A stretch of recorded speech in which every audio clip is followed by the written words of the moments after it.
जय श्री राधे। पूज्य श्री सद्गुरुदेव भगवान के चरणों में प्रणाम। संत श्री चंद्रशेखर बाबा जी का जीवन चरित्र। पूज्य बाबा श्री का शुभ आविर्भाव उड़ीसा राज्य के पांडुकुली गांव में सन 1924 को अगहन शुक्ल पक्ष चतुर्थी को हुआ। आपके पिता का नाम श्री भिकारी मिश्र व माता का नाम श्रीमती कोकिला मिश्र था। आपका जन्म उच्च कुलीन विप्रवंश परंपरा में हुआ। बाल्यकाल में ही माता श्रीमती कोकिला मिश्र के देह अवसान के उपरांत धाम माँ ने आपका लालन पालन किया। धाय माँ ने आपका लालन पालन किया। आपके बचपन का नाम चिंतामणि रखा गया था। आप अपना जीवन अत्यंत साधारण भाव से निर्वाह करते थे। कटक के कॉलेज में विज्ञान के स्नातक की पढ़ाई के साथ घने जंगलों में जाकर भजन करते हुए भ्रमण करते तथा सायंकाल घर लौटते। सन 1945 21 वर्ष की तरुण अवस्था में आपने गृह का परित्याग कर दिया। गांव के समीप ही एक निर्जन स्थान पर आपने कुछ दिन तक एकांतवास किया। गांव के वृद्ध एवं विद्वान नर नारी गण चिंतामणि को ढूंढते हुए निर्जन वन में पहुँचे तथा आपको देखकर रोने लगे। सब लोग विभिन्न प्रकार ज्ञान का उपदेश करते हुए दृष्टांत देकर समझाते कि बेटा तुम अपने घर में ही रहकर भजन करो। तब चिंतामणि उनके चरण पकड़ नतमस्तक होकर कहते कि आप सब मुझे ऐसा आशीर्वाद दें कि मैं अपने हृदय में भगवान के चरण कमल निरंतर धारण कर सकूं। मैं अपना हित या अनहित कुछ नहीं जानता, क्योंकि मेरे चित्त को नंद बाबा के कुंवर कन्हई ने चुरा लिया है। मेरा मन अब मेरे वश में नहीं है। वह तो प्रेम की सांकरी गली में जाने को व्याकुल है। संसार का प्रपंच मुझे तनिक नहीं सुहाता। मेरे गौरांग महाप्रभु का विरह मुझे सता रहा है। मैं सबके हाथ जोड़कर यही प्रार्थना करता हूँ कि आप सब लोग मेरे अपराध क्षमा करें। कृष्ण प्रेम के अनुरागी बनकर चिंतामणि मोह ममता का बंधन तोड़कर चल दिए एवं प्रसन्न मन से जगन्नाथपुरी के पथ पर अग्रसर हुए। मार्ग की सब पीड़ाओं को सहते हुए आप नदी तालाब पार करते हुए सुनसान रास्ते पर निराहार रहकर हरि सुमिरन करते हुए चल रहे थे। प्रियतम के दर्शन हेतु चित्त अत्यंत प्रसन्न हो रहा है। आपने जगन्नाथ धाम पहुंचकर दूर से मंदिर की ध्वजा का दर्शन किया।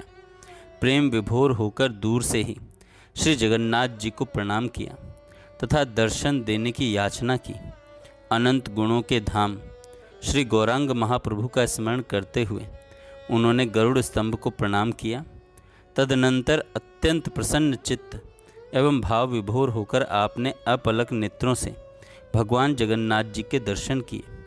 दर्शन करते समय उनका समस्त शरीर पुलकायमान हो उठा एवं नेत्रों से अश्रुधार बहने लगी। राधा कृष्ण गौर कहकर हुंकार कर उठे एवं हरे कृष्ण राम उच्चारण करते हुए उद्दाम नृत्य करने लगे।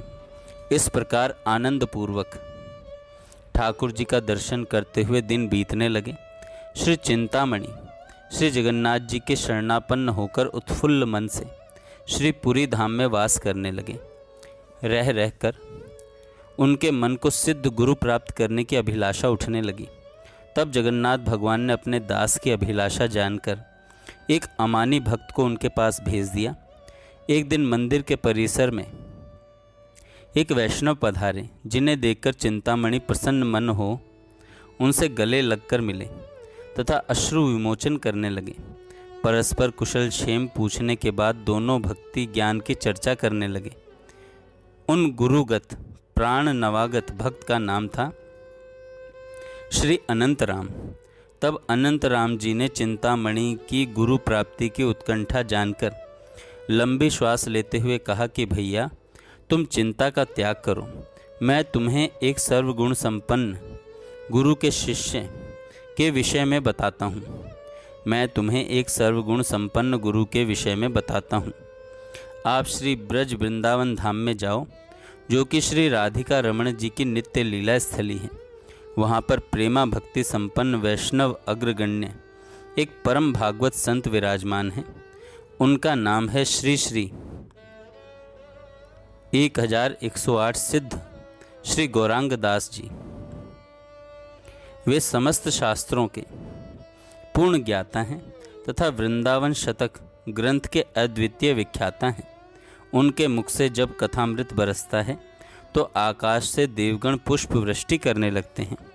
वे भक्ति व ज्ञान की संपदा से परिपूर्ण हैं तथा उनका चित्त नित्य निरंतर हरि चरणों से जुड़ा रहता है। श्री धाम के रमण रेती नामक स्थान में आप पहुँचे तथा वहाँ एक आश्रम के द्वार पर जय जय श्री राधे नाम का उच्चारण किया। यह सुनकर एक वैष्णव अंदर से आए तथा नवीन तरुण चिंतामणि को द्वार पर खड़े देखा। उनका परिचय प्राप्त कर अत्यंत सुखी हुए एवं आदरपूर्वक उन्हें भीतर ले गए। उन वैष्णव ने जब तरुण को आसन पर बैठाकर प्रसाद पवाया तथा प्रेम पूर्वक पूछा कि आप अपनी मन की अभिलाषा खोलकर व्यक्त कीजिए, तब चिंतामणि जी ने विनम्रता पूर्वक कहा कि मैं श्री गौरांग दास बाबा जी के दर्शन करना चाहता हूँ। अब उनकी दीक्षा हुई। हे मेरे प्रिय पुत्र चिंतामणि, सुनो, श्री निताई गौर चरणों से ही तुम्हारा संबंध है। तत्काल आपने उनके चरणों में साष्टांग दंडवत प्रणाम किया। श्री गौरांग बाबा ने पूछा, तुम्हारा नाम क्या है? तब हाथ जोड़कर ये बोले, चिंतामणि मिश्र। तब गौरांग बाबा प्रसन्न होकर बोले, तुम तो हमारे महाप्रभु जी के वंश के हो। तब शुभ क्षण में दीक्षा हुई और गुरुदेव द्वारा प्रदत्त नाम हुआ श्री चंद्रशेखर दास। पूर्ण काम प्रभु तुम्हारा यह नाम सार्थक करेंगे। गुरु वचनों को सुनकर नवीन शिष्य प्रेमानंद में विभोर होकर हाथ जोड़कर बोले, हे गुरुदेव, कृपा करके मुझे उपदेशामृत प्रदान कीजिए।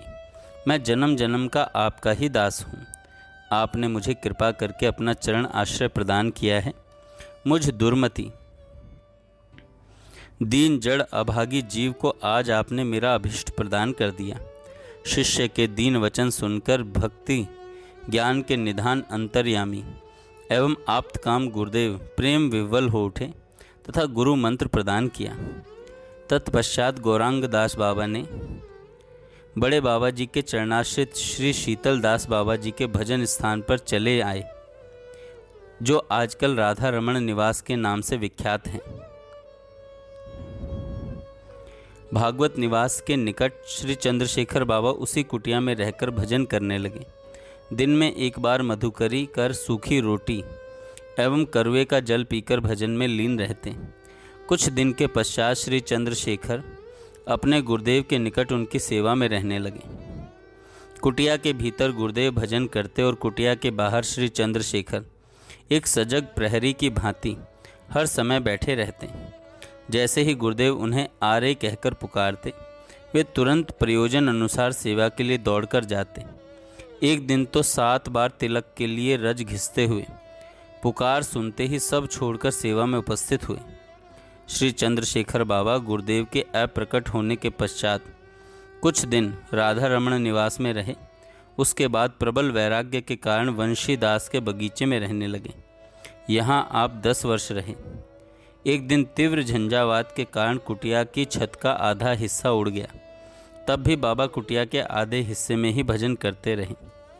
सुनरख गांव से सूखी रोटी मधुकरी में मिलती, सो वे उसे खाकर वह जल पीकर ही संतुष्ट रहते। एक बार श्री चंद्रशेखर बाबा वराह नगरी पाठवाड़ी आश्रम कलकत्ता गए। उस समय पूज्य रामदास बाबा जी महाराज प्रकट थे। पाठवाड़ी से आकर बाबा राधिका कुटीर में रहने लगे। कुटिया के प्रत्येक अणु परमाणु में अलौकिक शक्ति प्रतीत होती। कुटिया के चारों ओर अनेक बड़े बड़े वृक्ष थे। प्रातःकाल भजन कुटी से बाहर आकर बाबा सर्वप्रथम वृंदा देवी को प्रणाम कर उनकी परिक्रमा करते। परिक्रमा करके पुनः प्रणाम करके वे कुएं पर आते। वे कुएं पर स्नान करते तथा एक बाल्टी जल से स्थान को धो देते, जिससे कोई भी उनका चरणामृत न ले सके। तत्पश्चात कुटिया में आकर वस्त्र बदलते एवं भजन में बैठ जाते। आयु अधिक होने के कारण बाबा मधुकरी को नहीं जा पाते थे। तब उनके प्रसाद की व्यवस्था उनके आश्रित जनों द्वारा होती। प्रसाद आने पर बाबा उसे रज की बेली में डालकर ही उसका सेवन करते। रोटी सब्जी आदि सब प्रसाद को बेली में मिलाकर पाते तथा प्रसाद पाकर अपने हाथ से रज द्वारा बेली को मांज देते एवं जल से धोकर रख देते। वे हाथ मुंह धोने की जगह भी जल से अच्छी तरह साफ कर देते, जिससे कोई भी उनका अधरामृत ग्रहण न कर सके। कुटिया के बाहरी बरामदे में एक चौकी बिछी रहती थी, वे उसी पर शयन करते थे। सोते हुए भी उनका संख्या पूर्वक नाम जप चलता रहता। विश्राम तो नाम मात्र को ही होता था। कभी उन्हें दिन के समय सोते नहीं देखा। न तो बिजली की व्यवस्था थी न ही घड़ी की, किंतु दोपहर के ठीक 3 बजे माला रख देते तथा प्रातः की भांति करवा हाथ में लेकर शौच के लिए चले जाते।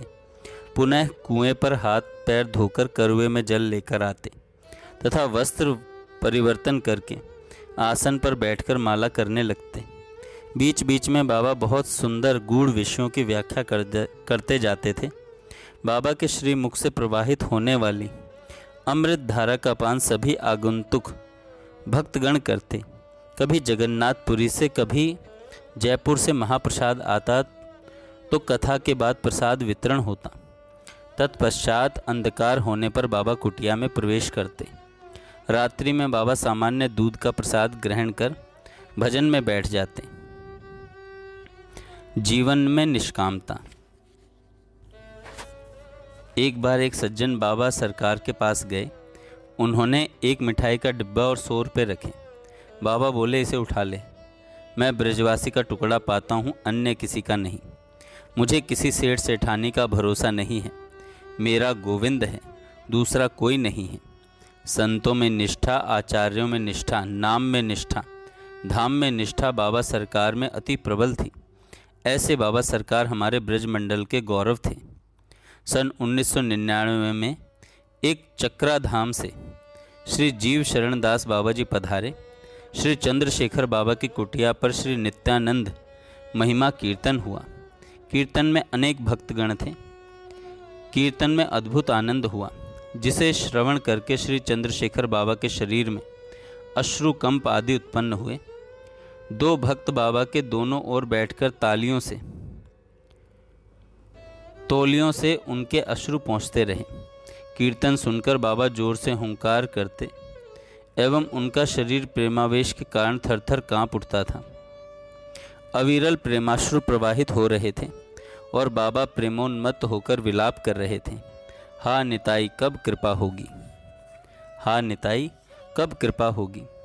गोपाष्टमी के दिन धीर समीर में श्री निवासाचार्य प्रभु की कुंज में कीर्तन हुआ। श्री चंद्रशेखर बाबा कीर्तन श्रवण करने गए।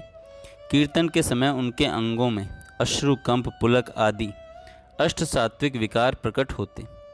गौरांग बाबा की आश्रित सतो बीबी के आश्रम में जो नैनाभिराम निताई गौरांग विराजमान हैं, वे श्री चंद्रशेखर बाबा द्वारा ही प्रतिष्ठित हुए हैं।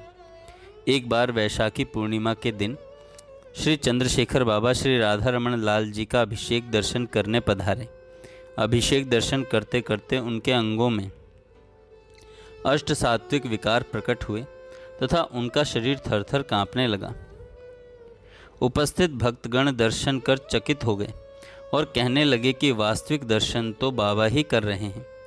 भक्तवृंद आकर प्रणामी देने लगे, परंतु बाबा ने कुछ भी न लेकर सब साधु सेवा में लगा दिया। सभी आचार्यों की तिथियों में बाबा साधु वैष्णवों को आदरपूर्वक निमंत्रण करते और सबको प्रसाद पवाते थे। बाबा की हमेशा अंतर्मुखी दशा रहती एवं सब समय भावाविष्ट रहते थे। कथा वार्ता एवं मुखाकृति द्वारा उनका महारास लीला में प्रवेश का भाव प्रस्फुटित होने लगा। कठिन कलिकाल में जीव का परम मंगल एकमात्र भगवान नाम से ही संभव है। ऐसी दृढ़ मान्यता के फलस्वरूप बाबा सभी को नाम आश्रित होने हेतु उपदेश करते थे। कथा बोलते बोलते आँख में आंसू तथा बात में जड़त्व आता जाता था तथा दीर्घ सांस छोड़ते थे और हर समय हाथ में माला रखते थे तथा नाम जप निरंतर चलता रहता था। बाबा नाम शास्त्र छोड़ के और कुछ नहीं जानते थे। गुरु महाराज ने इस एक लाइन में भजन का मार्ग समझाया है। भजन में सबसे बड़ी बाधा अहंकार अभिमान है।